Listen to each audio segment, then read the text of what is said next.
देख के मनवा मोहाय, नाक में नथनी कान में कुंडल, गले बेजंती माला सुहाय, मोती जड़ा मुकुट है साजे, हंसा पे आसन है लगाए, 64 जोगिन चवर डुलावे, सारा जग पूजे सिरना, यही कथा है बहुत पुरानी, कथा को सुनिए ध्यान लगा, दुर्जन सिंह थे मैहर के राजा।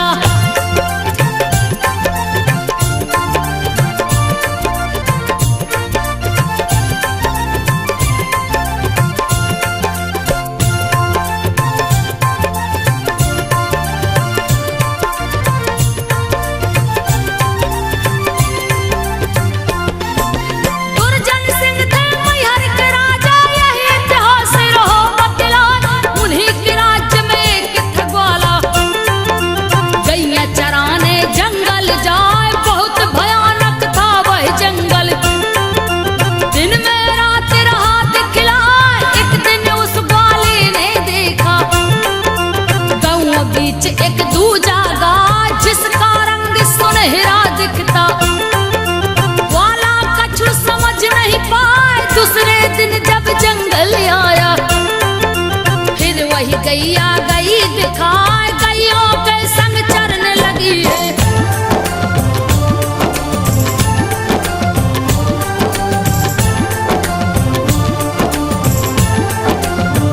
गैयों के संग चरने लगी है, ग्वाला देख विचार बनाए, पता लगा के आज रहूंगा, मालिक से इसके मिलूंगा जाए, मांगूंगा मिलके चरवाही, दूंगा सारा बात बताए, आपकी गैया रोज चराऊं, यही ग्वाला उम्मीद लगाए, शाम हुआ जब गैया चली है, ग्वाला एक टकरा हाथ दिखाए, पीछे लगा है उस गैया की, गैया पर्वत ऊपर जाए, ग्वाला उसके पीछे पीछे,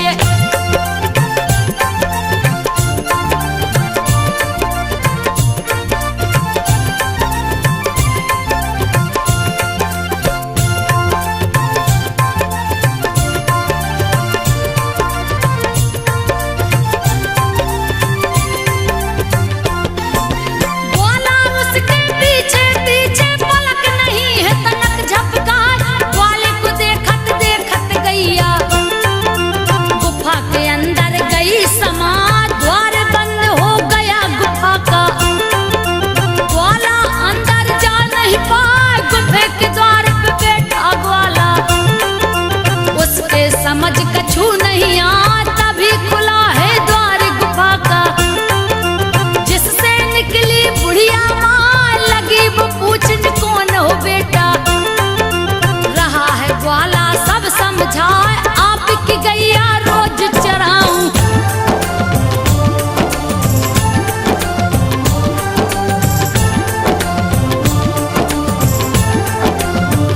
आपकी गैया रोज चराऊं, पेट वास्ते कछु मिल जाए, जो इच्छा हो दे दो मैया, आया हूँ बड़ी आस लगा, बूढ़ी माँ बोली ठहरो बेटा, गुफा के अंदर गई समा, सूप मिलाई जो के दाने, और ग्वाला को दही थमा, जो के दाने देकर बोली, बेटा सुन ले ध्यान लगा, बहुत भयानक है यही जंगल, कैसे अकेला गया तू आ, अब नहीं आना कभी इधर को,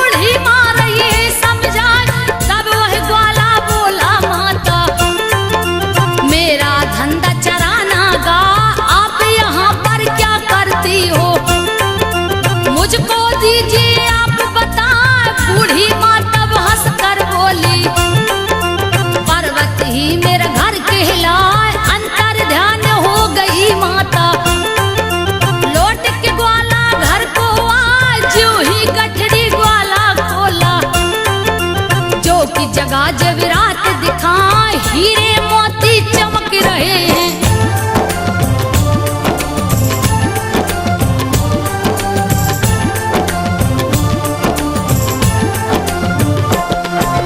हीरे मोती चमक रहे थे, ग्वाला देख गया घबरा, मन में सोचा सुबह होते ही राजा साहब को दूं बतला, कह दूंगा मैं सारी कहानी। होत सुबह को ग्वाला जाए, जा पहुंचा है राजमहल में, दिया है सारा हाल सुना उस ग्वाले की सुन के कहानी। राजा महल में सोने को जाए, रात में उनको सपना आया, बुढ़िया माँ वही गई दिखा जैसे कि ग्वाला ने बतलाया।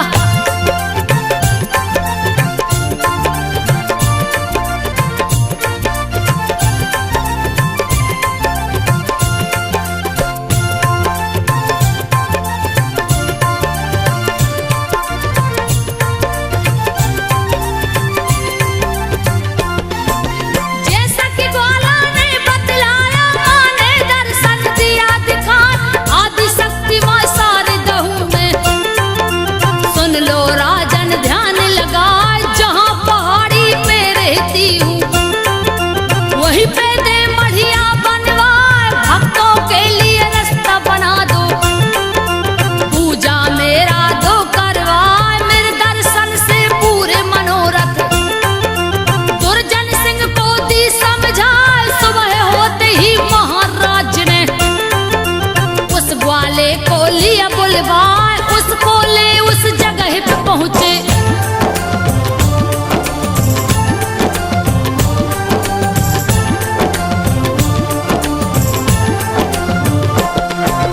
उसको ले उस जगह पे पहुंचे, जहाँ पे सिला रही दिखलाई। राजा ने जब जगह को देखा, उसका रास्ता रहे बनवाए, लगे हैं लोग बनाने रास्ता। झाड़ी पहाड़ी पेड़ कटा, बढ़िया माँ की वही बनवाया, पूजा शुरू दिए करवाए, सारे दमा के दर्शन करने। लोगों की भीड़ उमड़ती जाए, पान सुपारी ध्वजा नारियल, लाल चुनरिया रहे चढ़ाए, पर्वत ऊपर मैया विराजी।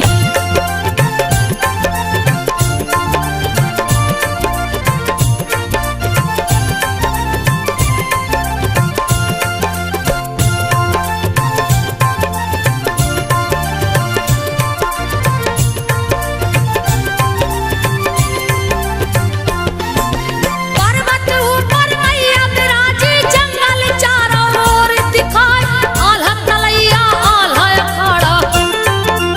आल्हा जहाँ रियाज को आए, परम भक्त था माँ शारद का, पूजे रोज चरण सिरना। एक दिन की है बात तो सुनिए, आल्हा सोया पलंग पे जाए, सपने में आई माँ शारदा। आल्हा देख गया चकराए, नींद से आल्हा जब जगा है, सारे दमा को सामने पाए, आल्हा से माँ शारदा बोली।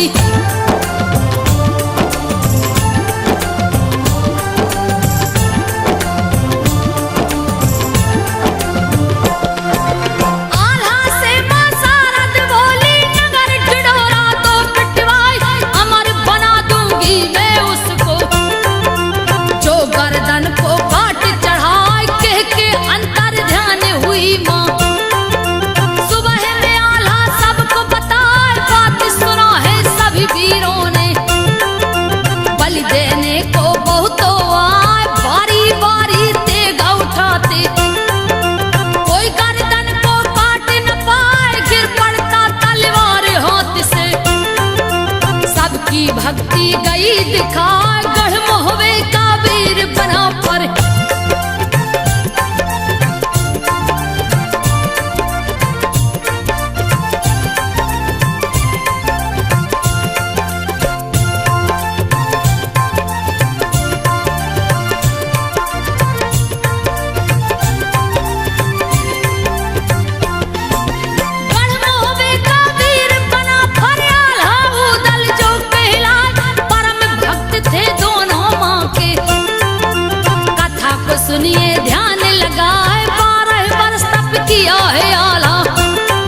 पर्वत दिए निराय माँ शारद के दर पे पहुंचा, दिया चरणों में शीश झुकाए, गर्दन पे तलवार रख लिया, धड़ से शीश दिया है उड़ाए, एक हाथ में शीश पकड़ के दिया चरणों में भेंट चढ़ाए, देख आल्हा की भक्ति मैया, मन ही मन में रही मुस्कान, प्रकट हो गई शारदा माता।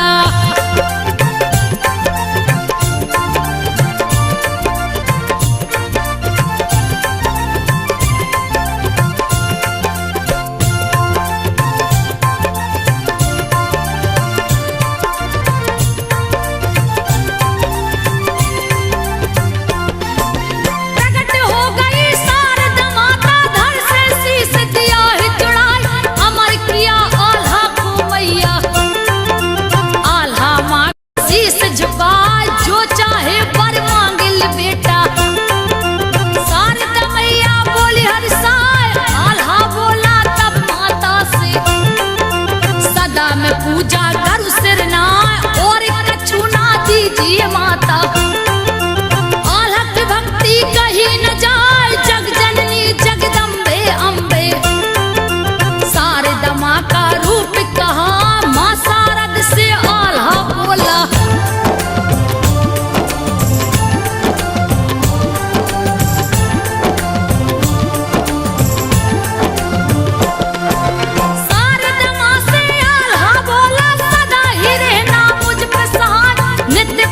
मुझे दर्शन देना,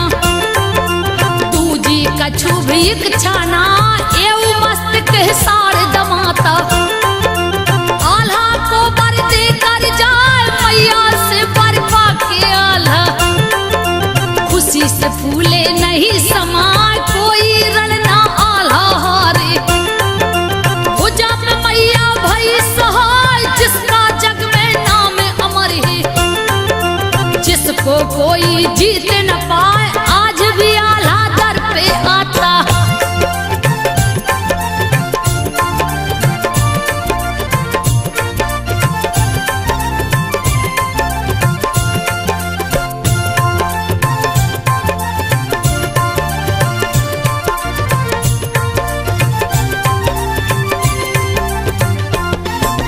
आज भी आल्हा दर पे आता, पहला फूल वो देता चढ़ाए, सारा जग है जान कहानी,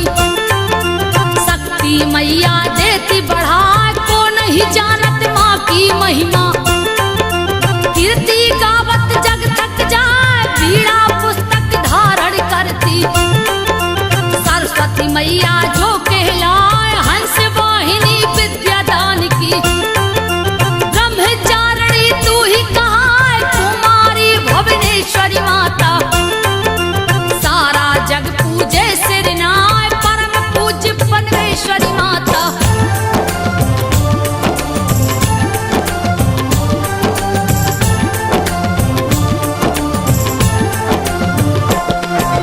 परम पूज्य परमेश्वरी माता, नाम की सुमरत दुख मिट जाए, काली कराली तू बिकराली,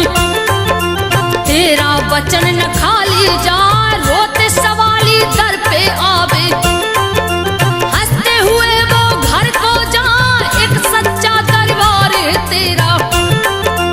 पर्वत वासिनी तू कहलाए, अति शीघ्र फलदायिनी माता,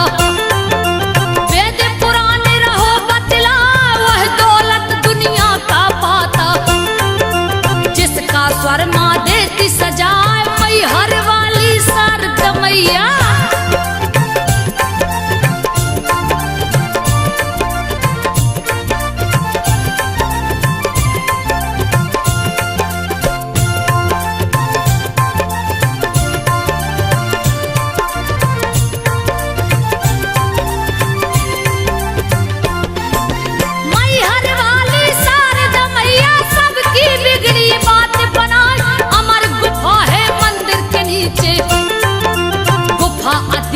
चीन दिखाए, दीप है जिसमें सदैव जलता,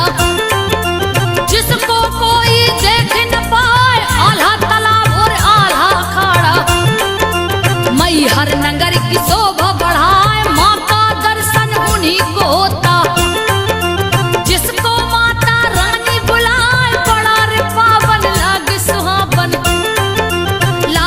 राजा है गगन लहरा, चलो रे भक्तों मैहर नगरी।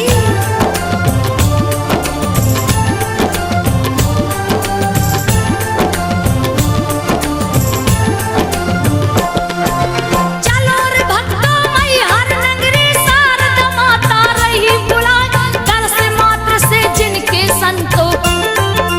सारा जीवन सफल हो जाए। दुख हरती दुख हारिणी माता, दुख भय और है रोग मिटाए, विघ्न विनाशक शारदा मैया। मैहर वासिनी जो कहलाए, मोह मांगा वरदान है देती,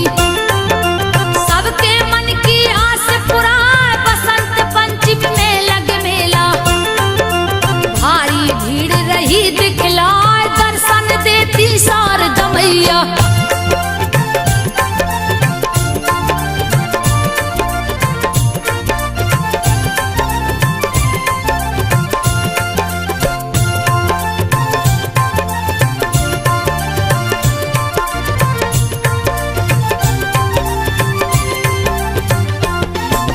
दर्शन देती शारदा मैया, कितने भक्त लिए अजमाए, आल्हाऊ दल मचला इंदल, सबको मैया गई दिखाए। इसकी महिमा कौन बखाने, जिनके हाथों जग है रचाए, सती के संग जहाँ शिव है विराजे। सिद्ध शक्ति पीठ धाम कहा है, बाई और शारद मैया के, नरस है भगवान रहे दिखाए, जहाँ विराजे माँ जगदम्बे। चलो रे भक्तों दर्शन पाए, सब कुछ देती शारदा माता।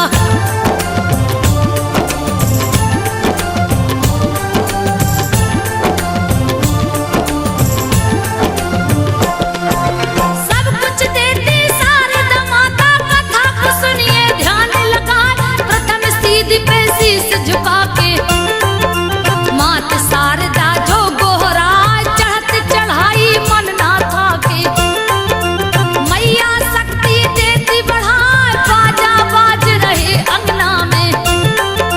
पंडा पुजारी शंख बजाए, टना टन टन घंटी बाजे, तीनों लोक में गूंजत जाए। चलो रे भक्तों दर्शन करबी, माँ की शक्ति कहीं न जाए, माँ तो है बस प्रेम की भूखी।